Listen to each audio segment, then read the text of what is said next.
कि वोट देने के लिए आप हिंदू हो, बाबा साहब महान हैं, बाबा साहब के बगैर मैं नहीं होता, संविधान को कोई बाबा साहब भी नहीं छू सकते हैं, पूरे जुमले चलते रहते हैं या राज सत्ता के भूख में खाली भागते रहे। अगर वो काम किया गया होता तो शायद सूरजपाल जाटव की सभा में लाखों लाख भीड़ होती है और इधर की सभा में बुद्ध विहार में 150 बाबा साहब लोगों के दिलों में है, मूर्तियों में है, जन्मदिन पर है, परिनिर्वाण दिवस पर है, सरकारें खूब बड़ी बड़ी मूर्तियां लगवाती हैं, खूब जयकारा करती हैं, लेकिन उनके विचारों पर जो है ना एक सीरियस डिबेट होना चाहिए। तो हिंदी में भी थोड़ा हस्तक्षेप हो गया, थोड़ा इतिहास में भी हो गया। और मोदी जी ने जब लॉकडाउन की घोषणा की तो आपदा में अवसर का ये बाई प्रोडक्ट है ये किताब।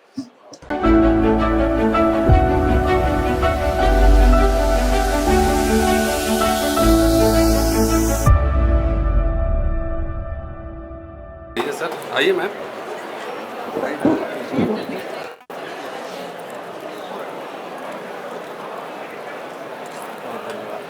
एक कॉपी और अरे हम दोनों ऐश्वर्य जी के लिए शॉर्टेज में है किताबें, शॉर्टेज में नहीं किताबें तो खूब है,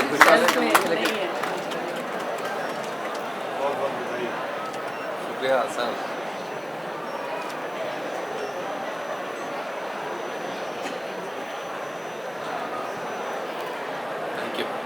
मैं इस किताब की जमीन के बारे में, इस किताब के बारे में और ये किताब क्यों पढ़नी चाहिए हर एक पाठक को, इसके बारे में थोड़ा सा हमें बता। शुक्रिया सबसे पहले राजकमल प्रकाशन समूह का कि आपने इस किताब को छापा। I am not a good orator, मैं अच्छा वक्ता नहीं हूँ। 5-7 मिनट में इस किताब पे थोड़ी सी बात रखने की कोशिश करता हूँ। मैं इस किताब की जो यात्रा है, यात्रा पे बात रखूंगा, कंटेंट पे संसूल साहब हैं, शशि जी हैं, राजेंद्र पाल गौतम साहब हैं, ये बात रखेंगे। मैं प्राचीन भारत पढ़ाता हूँ, मैं अम्बेडकरिज्म का एक्सपर्ट नहीं हूँ और पीएचडी के दौरान हिंदी साहित्य और इतिहास दोनों में मुझे कुछ ना कुछ लिखना पड़ा। आप अनुजी आप जानते हैं, तो हिंदी में भी थोड़ा हस्तक्षेप हो गया, थोड़ा इतिहास में भी हो गया। और मोदी जी ने जब लॉकडाउन की घोषणा की तो आपदा में अवसर का ये बाई प्रोडक्ट है ये किताब। तो अंबेडकर पे भी थोड़ा बहुत हमने पढ़ना शुरू किया, बाबा साहब को, और बाबा साहब को पढ़ने की प्रेरणा हमें तो दिल्ली यूनिवर्सिटी में, चाहे देश के किसी विश्वविद्यालय में आप जाएंगे तो सिलेबस में बाबा साहब को लेकर आपको सिलेबस में कंटेंट नहीं मिलेगा। बाबा साहब लोगों के दिलों में है, मूर्तियों में है, जन्मदिन पर है, परिनिर्वाण दिवस पर है, सरकारें खूब बड़ी बड़ी मूर्तियां लगवाती हैं, खूब जयकारा करती हैं, लेकिन उनके विचारों पर जो है ना एक सीरियस डिबेट होना चाहिए। वो डिबेट कहीं ना कहीं समाज में मैंने अभाव महसूस किया और मैं नहीं समझता हूँ कि बहुत ही एक्स्ट्राऑर्डिनरी किताब है, लेकिन कोशिश है उस दिशा में। तो अंबेडकर पढ़ने की शुरुआत कैसे? डिजिटल दुनिया ने सबके पॉकेट में एक दुनिया रख दिया और हमारे बहुत सारे कोट अनकोट अम्बेडकरवादी साथी, शायद पता नहीं, मैं नहीं जानता कितना पढ़े हो, लेकिन आप कुछ भी बोले तो आपको सर्टिफिकेट बांट देते हैं कि आप अम्बेडकरवादी नहीं हो, आप अम्बेडकरवादी नहीं हो। अमूमन सोशल मीडिया में ये कमेंट आपको दिखेगा। तो मैं तलाश कर रहा था कि अम्बेडकरवाद आखिर है क्या। तो हमारे यहाँ सिलेबस में पढ़ाया गया, हमने पढ़ा। जब लॉकडाउन हुआ तो हमने सोचा कि बाबा साहब को गंभीरता से सीरियस एकेडमिक पे पढ़ाई। और इसी दरमियान मेरा बेटा है, वो जर्मनी में है, उसने एक पुराने से मोबाइल में बगैर माइक नहीं, लाइट नहीं, कुछ नहीं, यूट्यूब चैनल खोला जिसका नाम था अम्बेडकर नामा।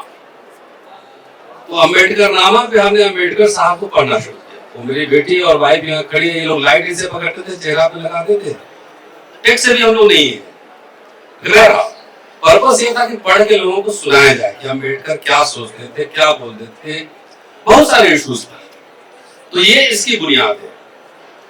और जब हमने पढ़ना शुरू किया तो 15,000 पेजेस है और बाबा साहब एक मल्टी डायमेंशनल, मल्टीलिंगुअल, एकदम डाइवर्सिफाइड इंटेलेक्चुअल होराइजन के स्कॉलर हैं, वो लीडरशिप नहीं है, वो स्टेट्समैन है, वो हिस्टोरियन है, पॉलिटिकल साइंटिस्ट हैं, प्रीचर हैं, एक्टिविस्ट हैं, स्टेट, सब कुछ ऑल इन वन। लेकिन उस राइटिंग के जो कलेक्शन छपा उसमें दिक्कत क्या थी कि उसमें अमूमन इंडेक्स नहीं और थीमेटिक नहीं है, बहुत सारे उनके भाषण और राइटिंग्स जो है स्कैटर्ड है, कुछ इस वॉल्यूम में, कुछ इस वॉल्यूम में, कुछ इस वॉल्यूम में। तो पढ़ते पढ़ते योजना बनी कि थीमेटिक बाबा साहब को पढ़ा जाए, थीम बनाकर, क्योंकि आम पाठक और धर्मांतरण पे उन्होंने कब कहाँ क्या बोला है ये आम पाठक के लिए जानना बहुत मुश्किल होगा, तो जाके लाइब्रेरी में पन्ना दर पन्ना नहीं ढूंढेगा। Because we are professional researcher and teacher, तो ये हमारा पहला दायित्व है कि पाठक को बहुत ही आसान तरीके से कंटेंट को प्रोवाइड किया जाए। तो पढ़ते पढ़ते थीम बनी, मैंने 4 थीम बनाई है कि बाबा साहब पे 4 थीम पे मैं काम करूंगा, ये उसका पहला प्रोडक्ट है, धर्मांतरण। तो पढ़ते पढ़ते मैंने देखा कि धर्मांतरण पे बहुत सारे उनके भाषण है, मेमोरेंडम्स है, इंटरव्यूज है, और वही नहीं, इस सवाल पर उनके चेंजिंग पोजीशंस है, स्टैटिक नहीं है, चेंजिंग पोजीशंस है। 1920 में कुछ और कह रहे हैं, 24 में कुछ और कह रहे हैं, 35 में कुछ और कह रहे हैं, 40 में कुछ और है, तमाम ये। तो कैसे 1920 से लेके 56 तक उनके आइडियाज का, विचारों का एवोल्यूशन हुआ है, इसको समझने के लिए सबको एक जगह इकट्ठा करना जरूरी था। दूसरी बात मेरे जहन में यह भी था कि आजकल पर्टिकुलरली दलित एंड ट्राइबल्स का एक तरह का हिंदुआइजेशन, मैं कई बार कहता हूँ फिक्टिशियस हिंदुआइजेशन, कि वोट देने के लिए आप हिंदू हो, बाबा साहब महान हैं, बाबा साहब के बगैर मैं नहीं होता, संविधान को कोई बाबा साहब भी नहीं छू सकते हैं, पूरे जुमले चलते रहते हैं, बड़ी बड़ी मूर्तियां बनाई जाती हैं, और बाबा साहब को भी उस फोल्ड में लाने का पूरा एक एजेंडा चल रहा है। तो मेरी ये भी समझ बनी कि आखिर जो एजेंडा चल रहा है, तो ये तो देखा जाए कि बाबा साहब जिस धर्म में पैदा हुए, उस धर्म के बारे में, जिस समाज में पैदा हुए, जिस संस्कृति में पैदा हुए, उसके बारे में उनकी क्या राय थी। तो इसमें जितने कंटेंट्स हैं, वो कंटेंट्स राइटिंग एंड स्पीचेस बाबा साहब के हैं, जो भारत सरकार, महाराष्ट्र गवर्नमेंट ने छापे हैं, डिफरेंट वॉल्यूम्स में स्कैटर्ड है। उसका संकलन है 1920 से लेकर 56 तक का। और पढ़ते पढ़ते मेरी एक समझ बनी धर्म और धर्मांतरण को लेकर, तो मैंने एक लंबी भूमिका लिखी है 40 पेज की भूमिका, बुकलेट ही बन जाएगी। और जितने कंटेंट्स आप देखेंगे तकरीबन 80 भाषण का संकलन होगा तकरीबन, और उसमें मैंने डेट वाइज डाले हैं कि आप एक व्यक्ति के विचारों के एवोल्यूशन को तिथिवार कैसे समझेंगे। मान लिया कोई 1950 का भाषण है, उसको पहले डाल दिया, 1924 का भाषण है, उसको बाद में डाल दिया। तो एज ए रीडर मैं कह रहा हूँ, as a student of history literature, कि हमारे लिए बहुत मुश्किल होगा कि हम आइडियाज की एवोल्यूशन को कैसे कोरिलेट कर पाए।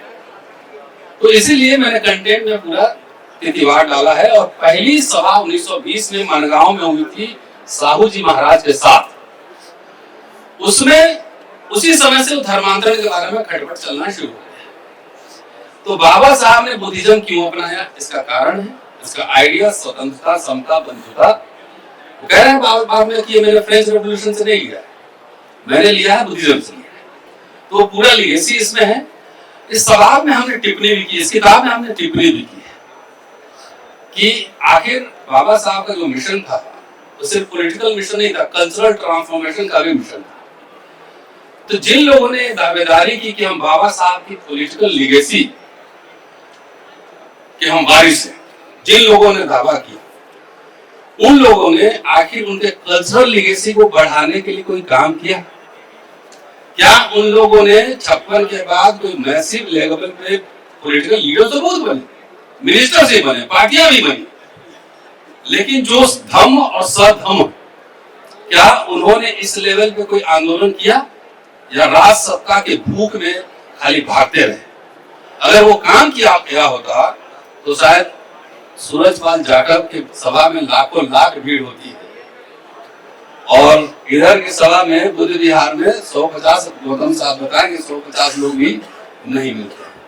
तो ये किताब उसमें एक इंटरवेंशन भी करता है, दलित राजनीति जो है, दलित जो कल्चरल मूवमेंट है, उसमें भी बाबा साहब के जो विचार है इंटरवेंशन, बाबा साहब अंधभक्त किसी के नहीं थे। बौद्ध मठों पर और बौद्ध भिक्षु जैसे काम करते उसको उन्होंने बहुत प्रहार किया है। ये लोग कहते हैं कि इसमें लिखा हुआ है कि निठल्ले लोग हैं, भर पेट खा के और कि सिर्फ म्यूजिक का धुन सुनते हैं मठ में बैठकर, वो बहुत क्रिटिकल थे। तो तमाम चीजों का संकलन है और मेरे तरफ से जो प्रयास था हमने कर दिया और 2-3 वर्ष लगे इसमें।